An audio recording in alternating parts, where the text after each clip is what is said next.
Warta Jemaat, Minggu 14 Juni 2020. Bapak, Ibu, Saudara-saudari yang dikasihi Tuhan, pertama-tama kami atas nama Majelis Jemaat GKMI Kudus mengucapkan selamat hari Minggu dan selamat mengikuti kebaktian di rumah masing-masing. Berikut jadwal persekutuan dan kebaktian pekan ini yang dapat jemaat ikuti secara online.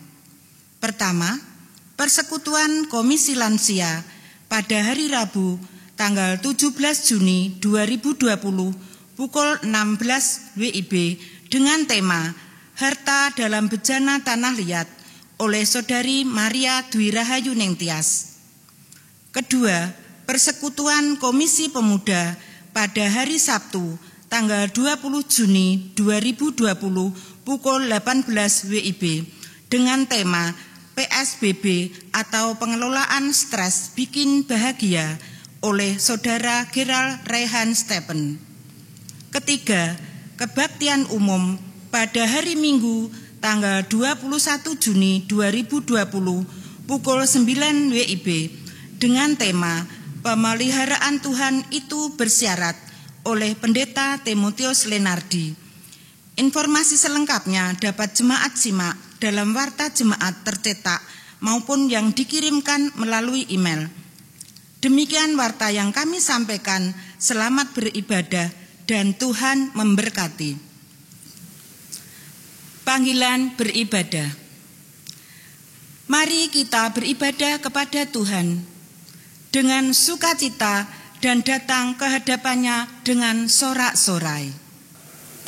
Bangkitlah dan kidungkanlah pujian, datanglah ya sumber rahmat.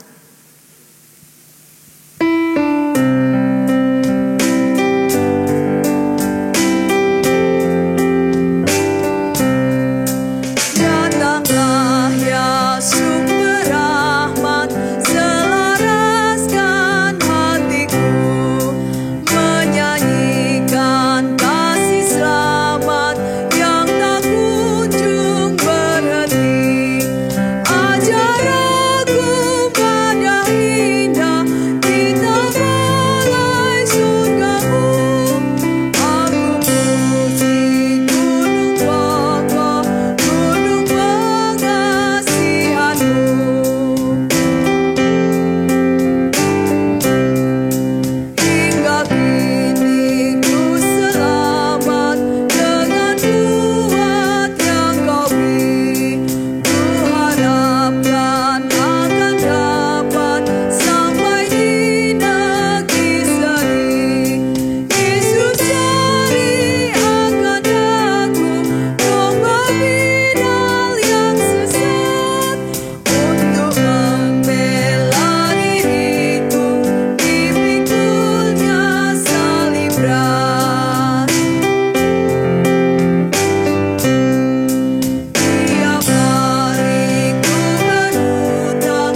Kegiatan Minggu 14 Juni 2020 ini berlangsung dengan pengakuan bahwa pertolongan kita adalah di dalam nama Tuhan Sang Pencipta langit, bumi, dan segala isinya, dan yang senantiasa memenuhi janjinya kepada umatnya yang setia kepadanya.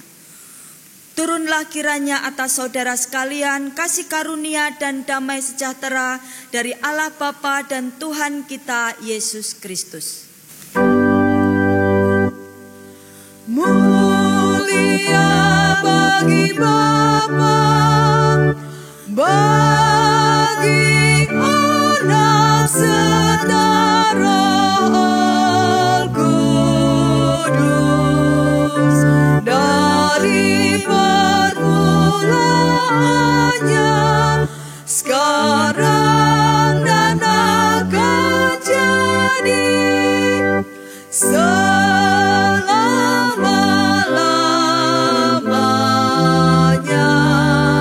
Amin. Tuhan tidak lalai menepati janjinya, sekalipun ada orang yang menganggapnya sebagai kelalaian. Tetapi Ia sabar terhadap kamu, karena Ia menghendaki supaya jangan ada yang binasa, melainkan supaya semua orang berbalik dan bertobat. Amin, amin, amin.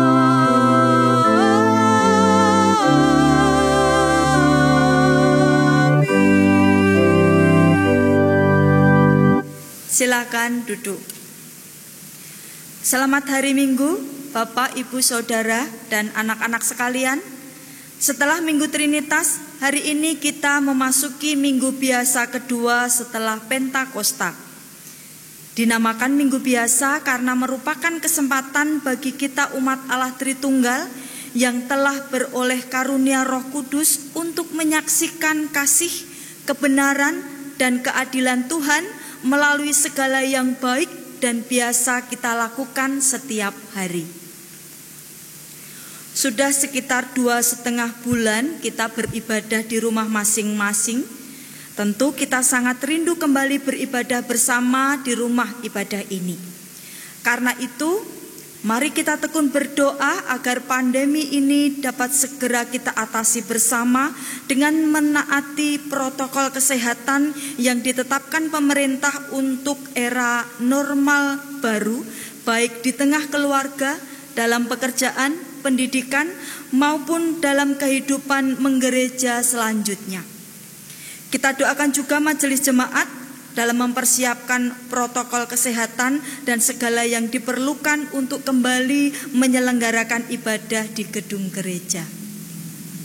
Selanjutnya mari kita bangkit berdiri dan memberikan salam damai satu sama lain seraya menaikkan pujian satu kita sekalian.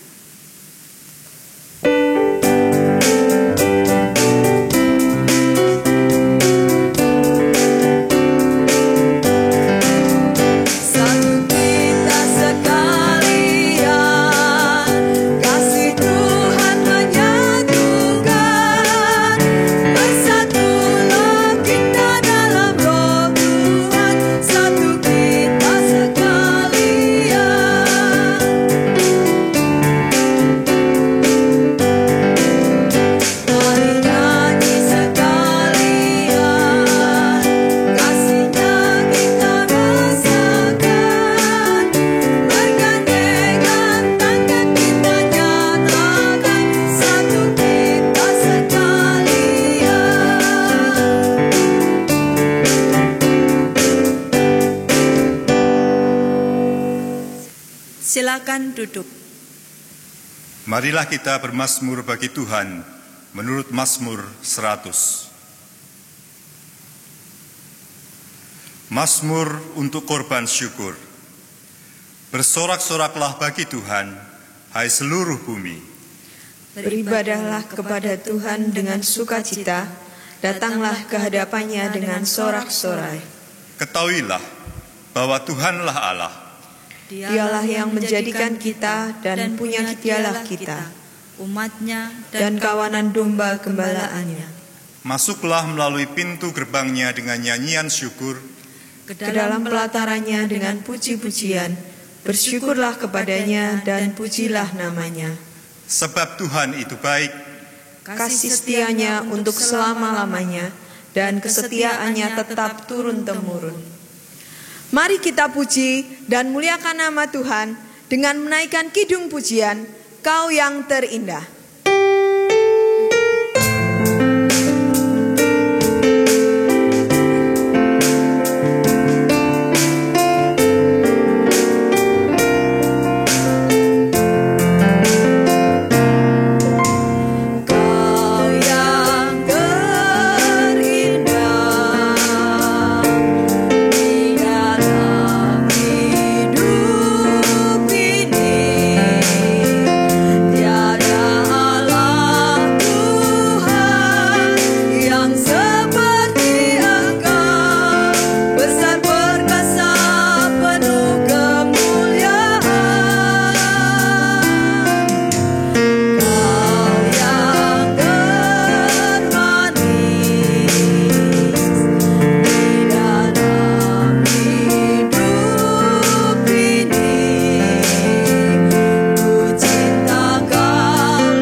Saudaraku, mari kita datang kepada Tuhan untuk mengakui segala dosa kita dan memohon rahmat pengampunannya serta pembaharuannya atas kita.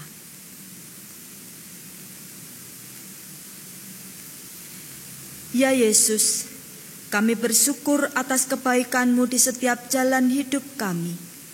Engkau senantiasa menuntun kami sampai pada hari ini, sehingga kami masih memiliki kesempatan untuk memuliakan nama-Mu. Kami mengerti ya Tuhan, bahwa kami sering berbuat apa yang tidak Engkau kehendaki.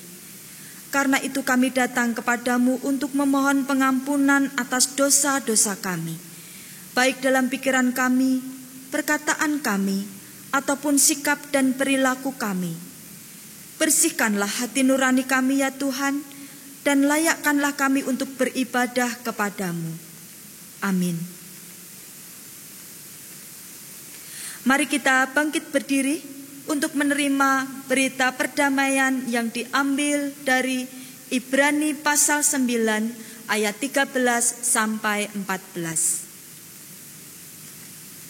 Jika darah domba jantan dan darah lembu jantan dan percikan abu lembu muda menguduskan mereka yang najis, sehingga mereka disucikan secara lahiriah, betapa lebihnya darah Kristus yang oleh roh yang kekal telah mempersembahkan dirinya sendiri kepada Allah sebagai persembahan yang tak bercacat, akan menyucikan hati nurani kita dari perbuatan-perbuatan yang sia-sia, supaya kita dapat beribadah kepada Allah yang hidup.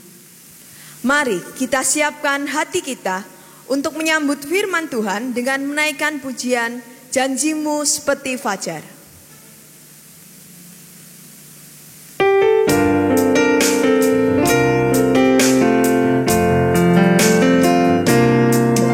Ketika ku hadap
silakan duduk.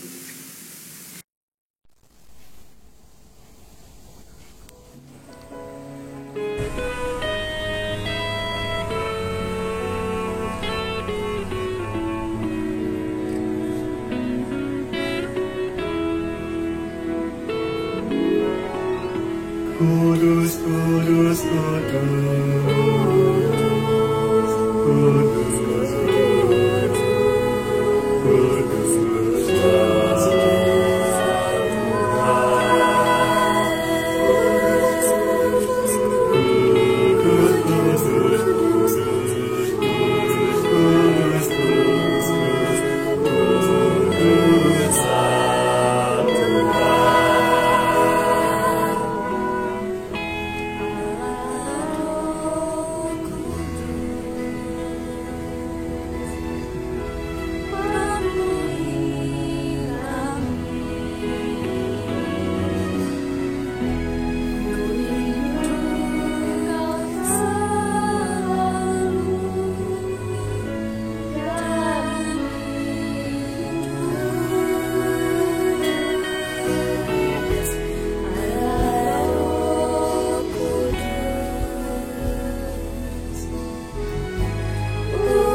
Mari kita bersatu hati dalam doa, memohon pimpinan dan hikmat Tuhan seiring mendengar dan menyimak firman-Nya. Bapa di surga, kami bersyukur untuk hari ini ya Tuhan.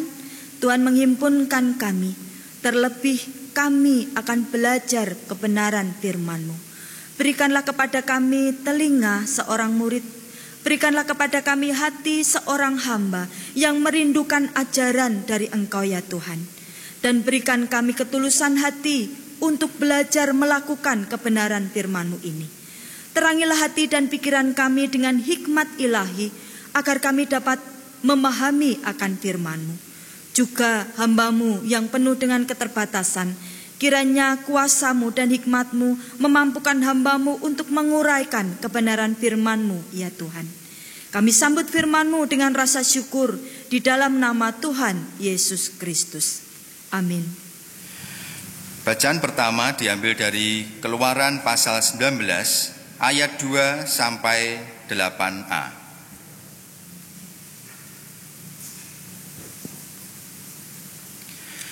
Setelah mereka berangkat dari Rafidim, tibalah mereka di padang gurun Sinai. Lalu mereka berkemah di padang gurun. Orang Israel berkemah di sana di depan gunung itu. Lalu naiklah Musa menghadap Allah, dan Tuhan berseru dari gunung itu kepadanya, "Beginilah kau katakan kepada keturunan Yakub, dan kau beritakan kepada orang Israel. Kamu sendiri telah melihat apa yang kulakukan kepada orang Mesir, dan bagaimana aku telah mendukung kamu di atas sayap Raja Wali dan membawa kamu kepadaku. Jadi sekarang, jika kamu sungguh-sungguh mendengarkan firman-Ku dan berpegang pada perjanjian-Ku, maka kamu akan menjadi harta kesayangan-Ku sendiri dari antara segala bangsa, sebab akulah yang empunya seluruh bumi. Kamu akan menjadi bagiku kerajaan imam dan bangsa yang kudus. Inilah semuanya firman yang harus kau katakan kepada orang Israel." Lalu datanglah Musa dan memanggil para tua-tua bangsa itu dan membawa ke depan mereka segala firman yang diperintahkan Tuhan kepadanya. Seluruh bangsa itu menjawab bersama-sama, "Segala yang difirmankan Tuhan akan kami lakukan." Demikianlah firman Tuhan. Syukur kepada Allah. Bacaan kedua diambil dari Roma pasal 5 ayat 1 sampai 8.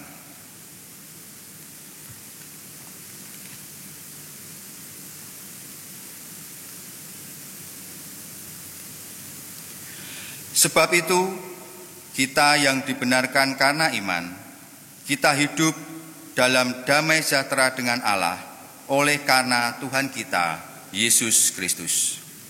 Oleh Dia, kita juga beroleh jalan masuk oleh iman kepada kasih karunia ini. Di dalam kasih karunia ini, kita berdiri dan kita bermegah dalam pengharapan akan menerima kemuliaan Allah. Dan bukan hanya itu saja, kita malah bermegah juga dalam kesengsaraan kita, karena kita tahu bahwa kesengsaraan itu menimbulkan ketekunan. Dan ketekunan menimbulkan tahan uji, dan tahan uji menimbulkan pengharapan. Dan pengharapan tidak mengecewakan, karena kasih Allah telah dicurahkan di dalam hati kita oleh Roh Kudus yang telah dikaruniakan kepada kita. Karena waktu kita masih lemah, Kristus telah mati untuk kita, orang-orang durhaka pada waktu yang ditentukan oleh Allah. Sebab tidak mudah seorang mau mati untuk orang yang benar, tetapi mungkin untuk orang yang baik ada orang yang berani mati.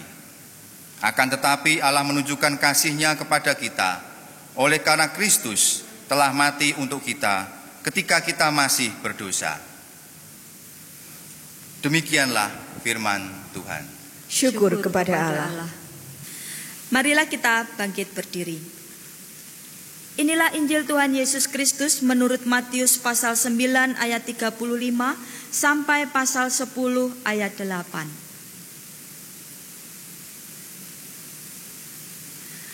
Demikianlah Yesus berkeliling ke semua kota dan desa. Ia mengajar dalam rumah-rumah ibadat dan memberitakan Injil Kerajaan Surga serta melenyapkan segala penyakit dan kelemahan. Melihat orang banyak itu, tergeraklah hati Yesus oleh belas kasihan kepada mereka, karena mereka lelah dan terlantar seperti domba yang tidak bergembala. Maka katanya kepada murid-muridnya, "Tuaian memang banyak, tetapi pekerja sedikit.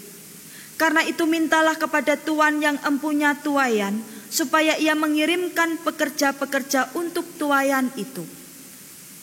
Yesus memanggil ke-12 muridnya dan memberi kuasa kepada mereka untuk mengusir roh-roh jahat dan untuk melenyapkan segala penyakit dan segala kelemahan. Inilah nama ke-12 rasul itu. Pertama, Simon yang disebut Petrus dan Andreas saudaranya, dan Yakobus anak Zebedeus dan Yohanes saudaranya, Filipus dan Bartolomeus, Thomas dan Matius pemungut cukai, Yakobus anak Alfeus dan Tadeus, Simon orang Zelot, dan Yudas Iskariot yang mengkhianati dia. Ke-12 murid itu diutus oleh Yesus dan ia berpesan kepada mereka, "Janganlah menyimpang ke jalan bangsa lain atau masuk ke dalam kota orang Samaria, melainkan pergilah kepada domba-domba yang hilang dari umat Israel. Pergilah dan beritakanlah kerajaan surga sudah dekat. Sembuhkanlah orang sakit, bangkitkanlah orang mati, tahirkanlah orang kusta, usirlah setan-setan, kamu telah memperoleh dengan cuma-cuma, karena itu berikanlah pula dengan cuma-cuma." Demikianlah Injil Tuhan Yesus Kristus. Haleluya, haleluya, haleluya.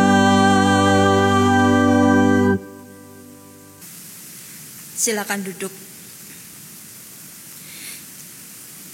Firman Tuhan pada pagi hari ini dengan tema pemenuhan janji Tuhan itu bersyarat diambil dari Keluaran pasal 19 ayat 2 sampai dengan 8a.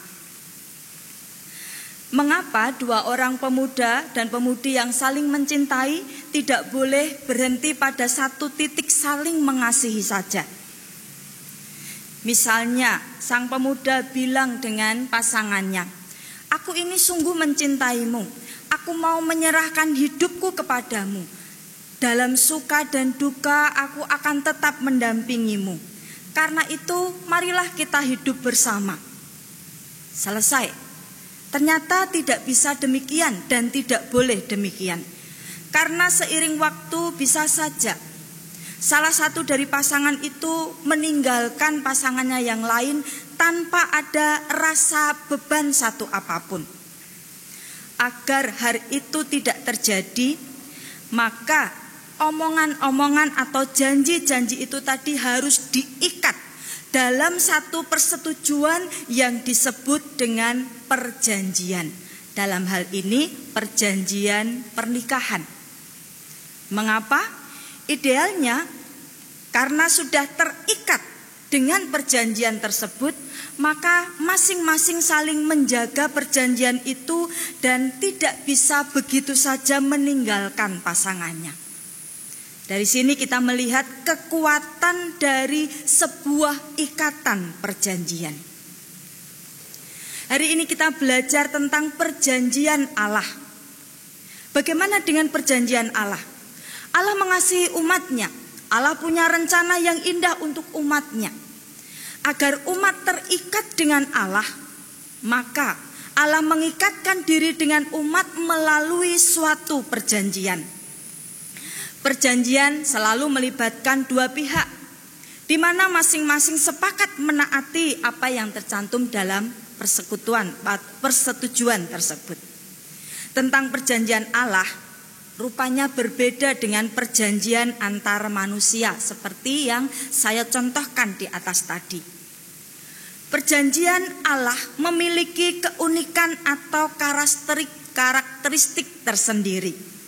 Apa keunikannya? Perjanjian Allah itu dilakukan secara sepihak. Artinya Allah sebagai inisiator perjanjian itu mengundang Israel masuk ke dalam perjanjiannya. Hal ini terjadi oleh karena ketidakseimbangan antara Allah dengan manusia. Allah sang pencipta manusia yang diciptakan. Allah yang maha segalanya, manusia yang sangat terbatas. Tidak mungkin manusia membuat perjanjian dengan Allah. Maka Allah dalam kedaulatannya dan menjalankannya dalam kasih-Nya mengundang umatnya, dalam hal ini Israel, untuk masuk ke dalam perjanjiannya dan menjadi mitra dalam perjanjian tersebut. Bapak Ibu Saudara yang dikasihi oleh Tuhan, ketika Allah mengundang Israel untuk masuk dalam perjanjiannya dan menjadi mitra, dari sini kita tahu bahwa Allah sang inisiator dari perjanjian itu bukan berarti Allah dominan atau Allah otoriter terhadap Israel. Sebaliknya, undangan Allah itu menunjukkan bagaimana Allah yang maha kuasa itu rela melebarkan tangannya untuk menyambut umat, menyerahkan dirinya, menyerahkan harga dirinya bagi umat itu, sehingga perjanjian itu berjalan dengan baik. Oh, ternyata Allah sang pencipta, Allah dari seluruh bumi itu, Allah yang gagah perkasa itu, rela menjadi rentan, siap ketika dikecewakan umatnya, siap dikhianati, siap ditolak, demi ikatan perjanjian atau pemenuhan perjanjian itu terus berjalan. Demikianlah perjanjian Allah yang Allah lakukan dengan bangsa Israel melalui Musa itu. Lalu apa isi dari perjanjian Allah itu? Dalam bacaan kita, Keluaran pasal 19 ayat yang kelima, di sana ada kata yang menunjukkan tentang perjanjian yang terjadi antara dua pihak itu. Jika dan maka. Jika di sini adalah janji Allah itu. Yang pertama adalah janji Allah kepada Israel adalah ingin menjadikan Israel sebagai harta kesayangan Allah. Harta kesayangan dalam bahasa Ibrani menggunakan kata segulah. Segulah berarti kepemilikan atas barang-barang yang bagus, barang-barang yang berharga, seperti permata atau kalau harta yang sangat banyak jumlahnya dan berharga bagi pemiliknya. Ada sebuah percakapan antara dua pemuda. Pemuda yang pertama berkata dengan antusias terhadap temannya. Dia mengatakan begini, orang tuaku akhirnya setuju rencanaku masuk ke sekolah hukum. Lalu temannya menjawab, lalu bagaimana? Dijawab pula, lalu aku akan menjadi seorang ahli hukum. Terus, aku akan menjadi orang yang punya banyak uang. Aku bisa membantu orang-orang yang dalam masalah. Lalu, aku akan punya keluarga, aku akan beli rumah, beli mobil, aku akan membangun pondok lansia, aku akan membangun panti-panti asuhan. Lalu, aku akan menggunakan apa yang aku miliki, hartaku ini, agar berguna bagi diriku, bagi keluargaku, juga bagi banyak orang. Saudara-saudara yang kasih Tuhan, itulah segulah.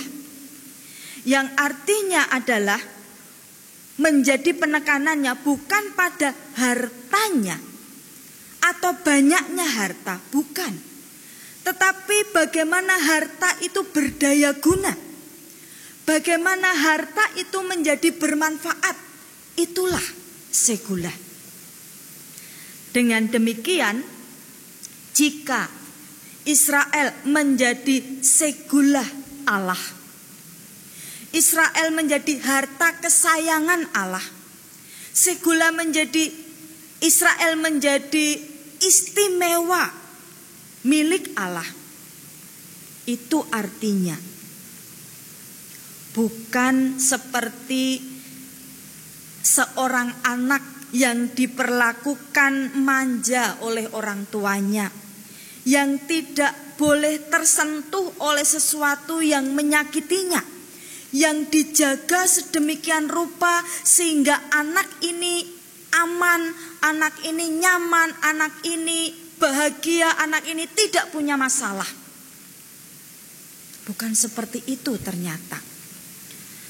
Sebaliknya, menjadi segulah milik Allah berarti bagaimana menjadikan diri ini berharga bagi sang pemilik dan juga bagi sesamanya.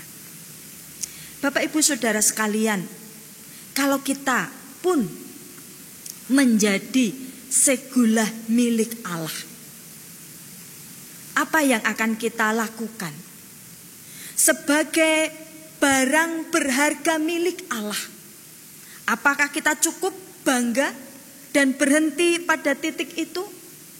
Bangga karena kita diselamatkan, bangga karena kita masuk surga, bangga karena kita punya juru selamat. Kalau kita hanya memahaminya sebatas itu tentang harta kesayangan atau segulah ini, maka harapan Allah belum terpenuhi. Mari kita memahaminya sebagai sesuatu yang berharga ini dan juga berdaya guna bagi sesama kita. Hal ini sejalan juga dengan janji selanjutnya, masih di ayat yang kelima, yaitu Israel akan menjadi kerajaan imam dan bangsa yang kudus. Kerajaan imam.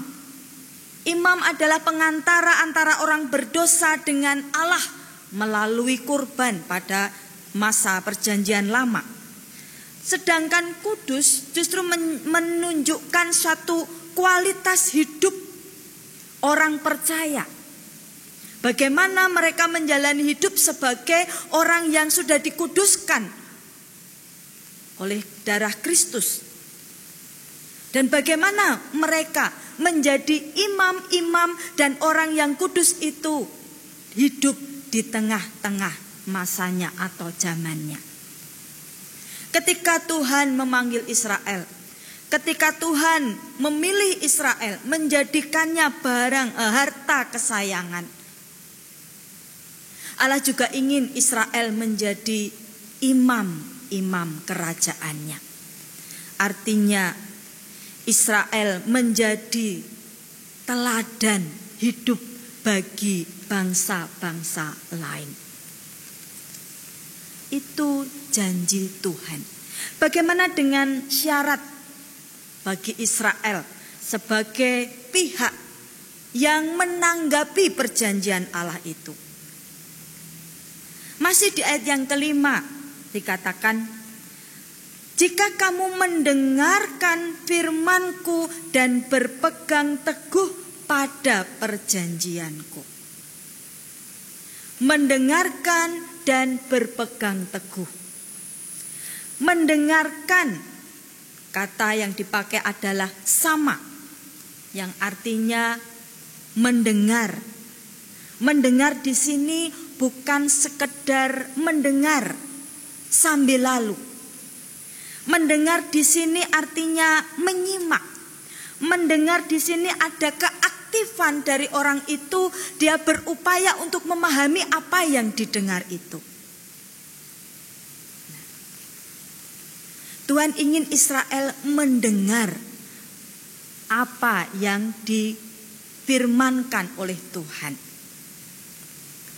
Demikian juga Tuhan ingin kita mendengarkan, menyimak setiap perintah Tuhan atau firman Tuhan yang kita terima.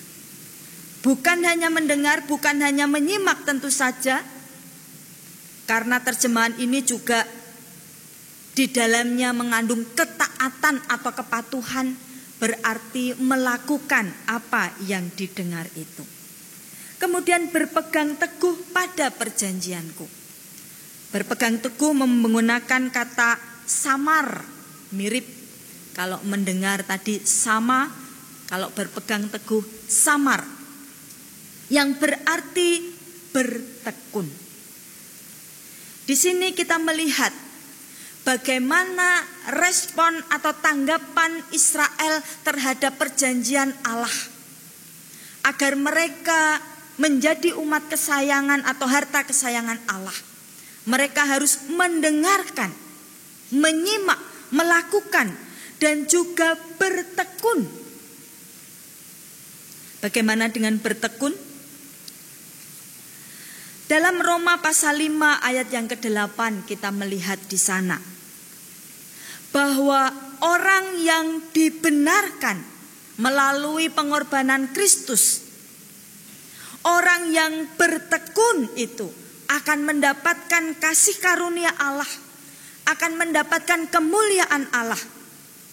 Ini artinya pemenuhan janji Allah pun berlaku atas orang yang dibenarkan karena iman kepada Yesus Kristus ini.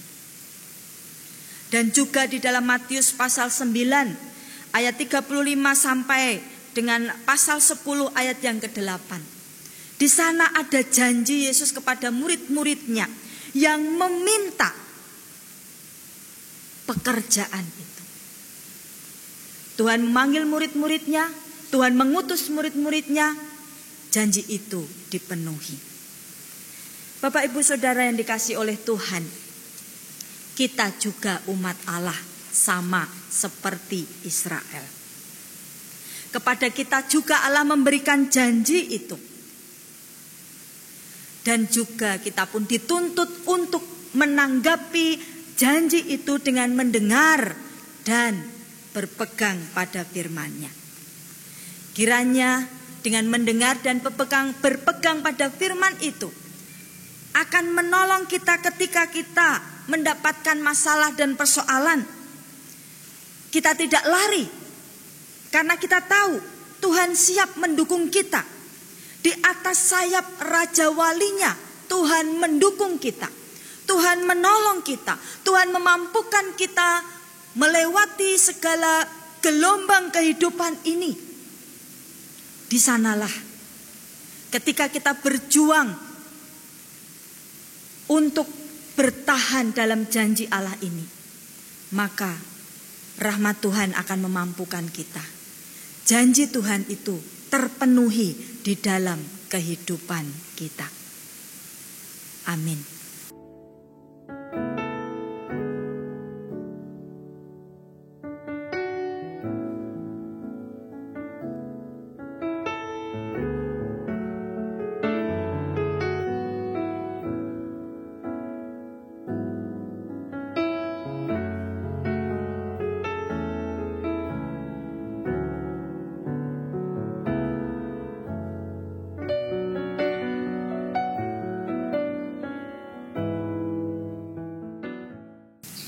Mari kita bangkit berdiri. Sebagai jemaat Kristen yang ingin meneladani Kristus, marilah kita mengikrarkan komitmen kemuridan. Kami bersaksi bahwa tidak seorang pun dapat sungguh-sungguh mengenal Kristus, kecuali ia yang mengikutinya setiap hari dalam kehidupan. Dan sebagai bagian dari gereja yang am, marilah kita bersama-sama dengan gereja-gereja di sepanjang abad dan tempat. Kita mengikrarkan pengakuan iman rasuli. Aku percaya kepada Allah, Bapa yang Maha Kuasa, Khalik langit dan bumi, dan kepada Yesus Kristus, anaknya yang tunggal Tuhan kita, yang dikandung dari Roh Kudus, lahir dari anak darah Maria, yang menderita sengsara di bawah pemerintahan Pontius Pilatus, disalibkan, mati dan dikuburkan, turun ke alam maut, pada hari yang ketiga bangkit pula dari antara orang mati, naik ke surga, duduk di sebelah kanan Allah, Bapa yang Maha Kuasa. Dan dari sana ia akan datang kembali untuk menghakimi orang yang hidup dan yang mati. Aku percaya kepada Roh Kudus, gereja yang kudus dan am, persekutuan orang kudus, pengampunan dosa, kebangkitan orang mati, dan hidup yang kekal. Silakan duduk. Sebelum kita menaikkan doa syafaat, mari kita kidungkan pujian Tinggal Sertaku.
Kita berdoa.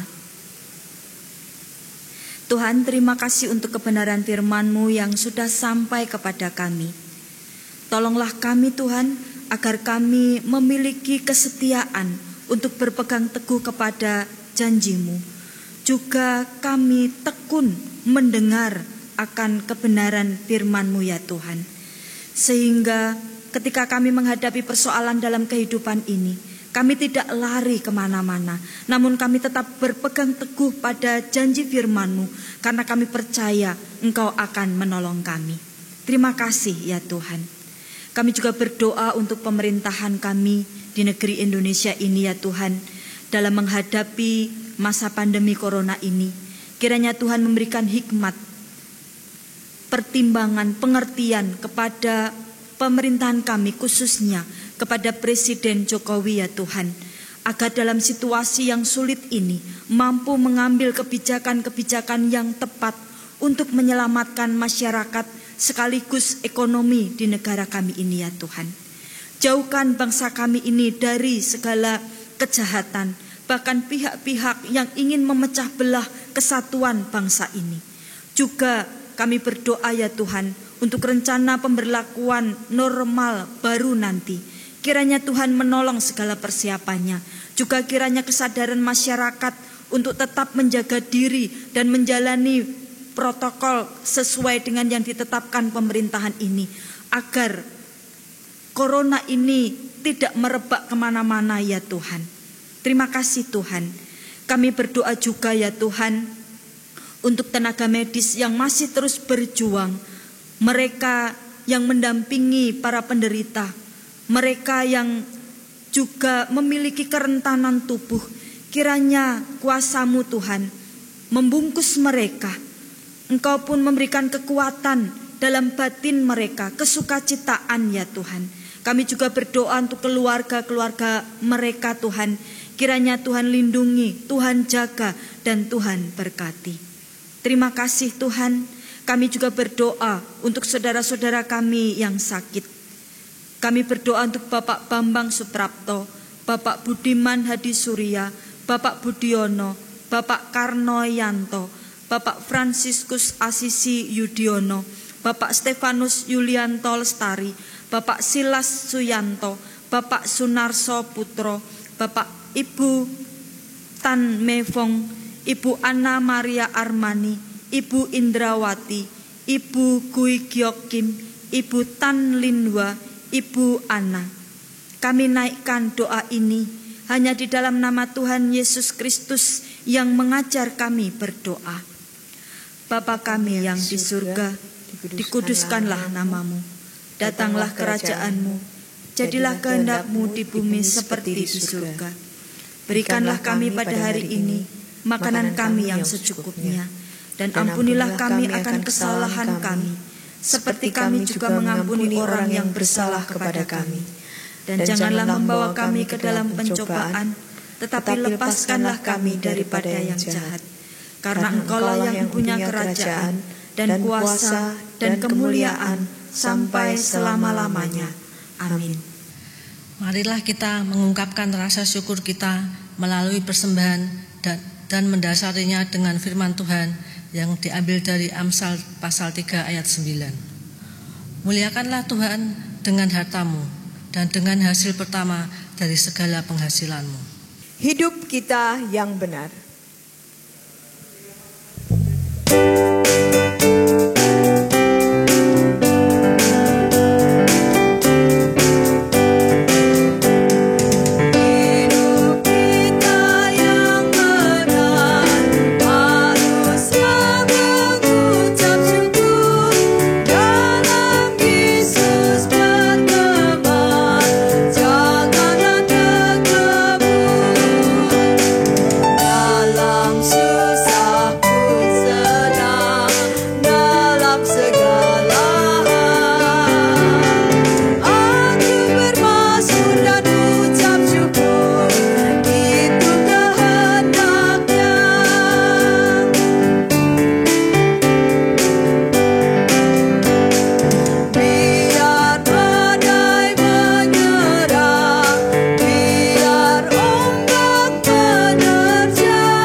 Marilah kita bangkit berdiri dan membawa persembahan kita di dalam doa.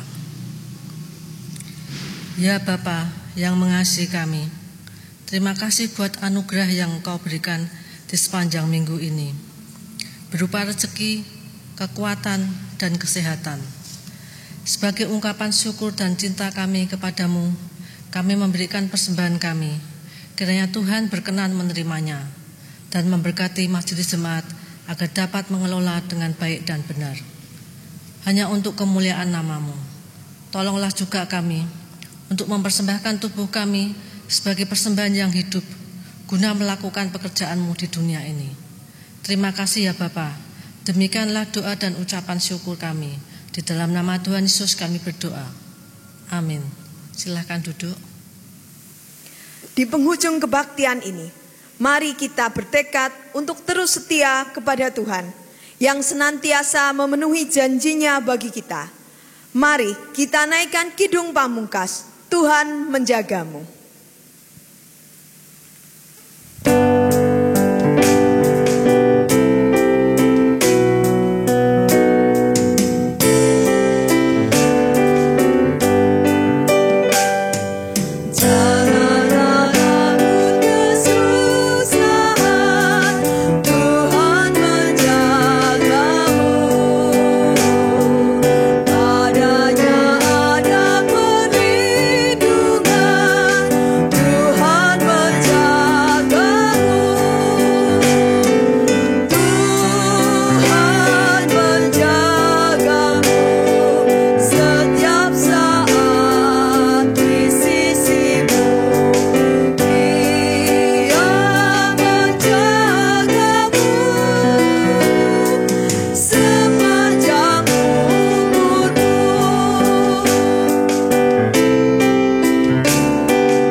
kita bangkit berdiri.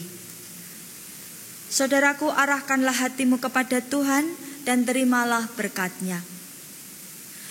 Damai, sejahtera, dan kasih dengan iman dari Allah, Bapa dan dari Tuhan Yesus Kristus menyertai sekalian saudara. Kasih karunia menyertai semua orang dan mengasihi Tuhan kita Yesus Kristus dengan kasih yang tidak binasa. Amin.